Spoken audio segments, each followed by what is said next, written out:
과거의 문법이 완전히 무너졌습니다. 1970년대와 80년대, 우리 사회는 평균적인 성실함만으로도 중산층의 삶을 보장받을 수 있는 시대였습니다.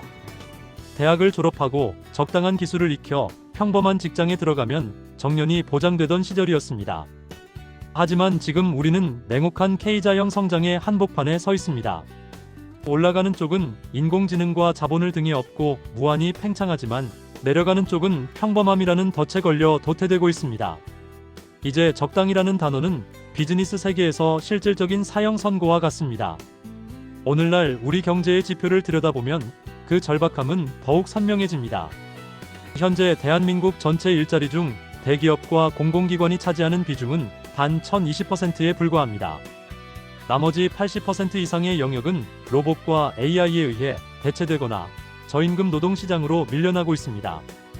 실제로 아틀라스와 같은 고도화된 인공지능 로봇이 산업 현장에 투입되면서 24시간 쉬지 않고 전기만 공급하면 인간보다 훨씬 정교하게 업무를 수행하는 기계들이 인간의 자리를 밀어내고 있습니다. 이것은 미래의 시나리오가 아니라 이미 시작된 현실입니다. 이러한 거대한 전환기에 우리는 스스로에게 가장 근본적인 질문을 던져야 합니다. 누구는 AI 때문에 일자리를 잃고 절망하는데 왜 누구는 AI를 발판 삼아 100억의 가치를 창출하는가? 그 결정적인 차이는 기술의 숙련도에 있지 않습니다. 바로 AI를 대하는 관점과 도구적 레버리지 활용 능력에 있습니다. 엔비디아의 젠슨 황은 이 시대의 생존법을 단 한 문장으로 정의했습니다. 당신이 의사든 변호사든 화학자든 상관없습니다. AI를 활용해 내일을 어떻게 더 잘할 것인가? 이 질문을 품고 사느냐 아니냐가 당신의 몸값을 결정합니다. 이제 전문직조차 AI를 다루지 못하면 단순히 숙련된 노동자에 머물며 대체 가능한 부품으로 전락합니다. 테슬라의 일론 머스크는 AI를 역사상 가장 파괴적인 힘이라 규정하며 인간이 AI와 결합하지 못한다면 쓸모없는 존재가 될 수 있음을 경고했습니다.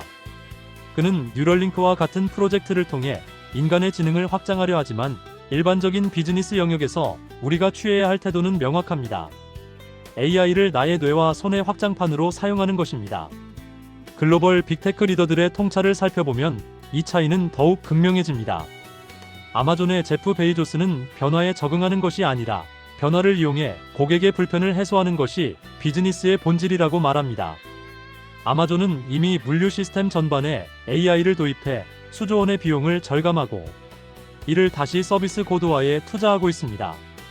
구글의 순다르 피차이는 AI는 불이나 전기보다 인류에게 더 중요한 발견이 될 것이라며 검색을 넘어 생성형 AI가 모든 산업의 인터페이스를 바꿀 것임을 예고했습니다. 특히 팔란티어의 알렉스 카프는 데이터가 곧 권력이 되는 시대에 AI를 활용한 의사결정의 속도가 100억 버는 사람과 도태되는 사람을 가르는 기준이 된다고 역설합니다. 팔란티어의 AI 시스템은 전장의 전술부터 기업의 공급망 관리까지 인간이 인지할 수 없는 방대한 데이터를 분석해 최적의 답을 제시합니다. 100억을 버는 사람은 AI와 경쟁하지 않습니다. AI를 비서로 부리며 자신은 기획과 전략, 그리고 최종 의사결정이라는 고차원적인 가치에 집중합니다. 애플의 팀 쿡은 기술에 인문학적 가치를 부여하는 것이 애플의 성공 비결이라고 말합니다. AI 시대에도 결국 사람의 마음을 움직이는 것은 인간의 고유한 감성과 스토리텔링입니다. 기술은 도구일 뿐, 그 도구를 활용해 어떤 가치를 창출할 것인가를 결정하는 것은 인간의 몫입니다. AI는 수만 장의 그림을 그릴 수 있지만 어떤 그림이 사람들에게 감동을 줄지 결정하는 것은 여전히 인간의 영역입니다. 여기서 우리는 대한민국이 선포한 국가 창업 시대라는 제도적 기회를 반드시 포착해야 합니다. 과거의 정부 지원이 이미 뿌리를 내린 스타트업을 키우는 수준이었다면 이제는 아이디어라는 씨앗 단계부터 국가가 자금과 인프라를 전폭적으로 투입하는 패러다임 시프트를 맞이했습니다. 이것이 시사하는 바는 명확합니다. 조직에 고용되어 안전을 도모하는 전략은 리스크가 가장 큰 선택이 되었고 자신만의 독특한 개성과 전문성을 창업이라는 틀에 담아 AI로 자동화하는 것이 가장 안전하고 강력한 수익 모델이 되었다는 뜻입니다. 비즈니스 인사이트의 핵심은 독특함과 기술의 결합입니다. 한국의 문화 콘텐츠, K-푸드, K-뷰티가 세계적인 각광을 받는 이유는 오직 우리만이 가진 독특한 감성과 창의성 때문입니다. 100억대 자산가로 올라서는 혁신가들은 이 독특함을 AI 기술과 결합합니다. 마케팅, 고객 응대, 데이터 분석, 콘텐츠 제작을 AI에게 맡겨 운영 비용을 제로에 가깝게 줄이고 자신은 비즈니스의 본질인 가치 창조에만 전념합니다. 과거에는 수백 명의 직원이 필요했던 업무를 이제는 단 한 명의 창업자와 최적화된 AI 에이전트들이 수행할 수 있습니다. 이것이 바로 1인 유니콘 기업의 탄생 배경입니다. 실리콘밸리의 전설적인 투자자 나발 라비칸트는 현대 사회의 레버리지는 코드와 미디어라고 말했습니다. 코드, 즉 AI를 다루는 능력과 미디어를 통해 자신의 아이디어를 전파하는 능력만 있다면 자본이나 노동력 없이도 엄청난 부를 쌓을 수 있는 시대가 온 것입니다. 생각해 보십시오. 24시간 지치지 않고 학습하며 전 세계 언어로 실시간 상담을 처리하고 수만 장의 디자인 시안을 1분 만에 뽑아내는 AI 비서가 당신 손에 있습니다. 당신은 더 이상 관리자가 아닌 디렉터가 되어야 합니다. 5년 뒤 당신의 자리는 어디에 있을까요?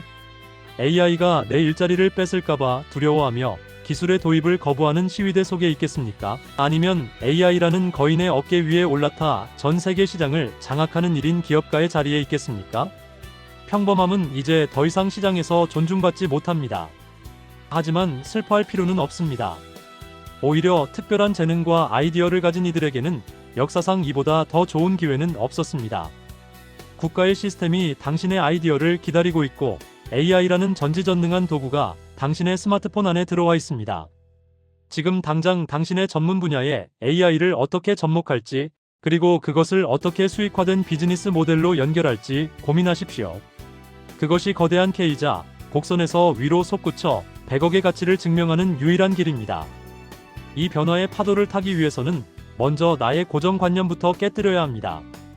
나는 기술자가 아니니까, 나는 나이가 많으니까라는 핑계는 AI 시대에 통하지 않습니다. AI는 역사상 가장 친절하고 유능한 스승이자 조력자입니다. 질문 하나로 코딩을 배우고 질문 하나로 마케팅 기획안을 완성할 수 있습니다. 100억 버는 사람들의 특징은 바로 이 실행력에 있습니다. 그들은 기술을 완벽히 이해하려 하기보다 기술을 어떻게 활용해 고객의 문제를 해결할지에 집중합니다.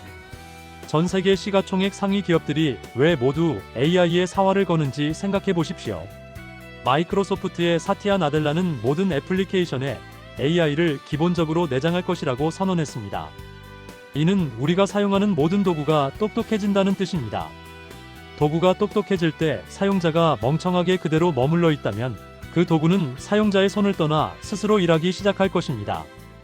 그것이 바로 일자리를 뺏기는 과정의 본질입니다.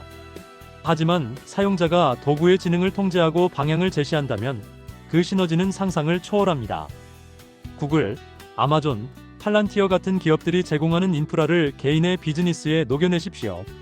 클라우드 서비스와 API를 활용하면 과거 대기업만 가질 수 있었던 연산 능력과 분석, 도구를 월 몇만 원의 비용으로 누구나 쓸 수 있습니다. 이것이 바로 기회의 민주화입니다. 오늘 전해드린 통찰이 여러분의 비즈니스와 삶에 새로운 전환점이 되기를 진심으로 바랍니다. 변화는 두렵지만 준비된 자에게는 그만큼 거대한 보상을 약속합니다. 여러분만의 독특한 씨앗을 AI라는 비옥한 토양에 심고 국가라는 든든한 울타리를 활용해 성장시키십시오. 여러분의 성공적인 도전을 응원합니다. 여러분의 소중한 의견을 담은 댓글은 더 나은 콘텐츠를 만드는 밑거름이 됩니다. 다음 시간에도 한 발 앞선 전문가의 시각으로 다시 찾아뵙겠습니다. 감사합니다.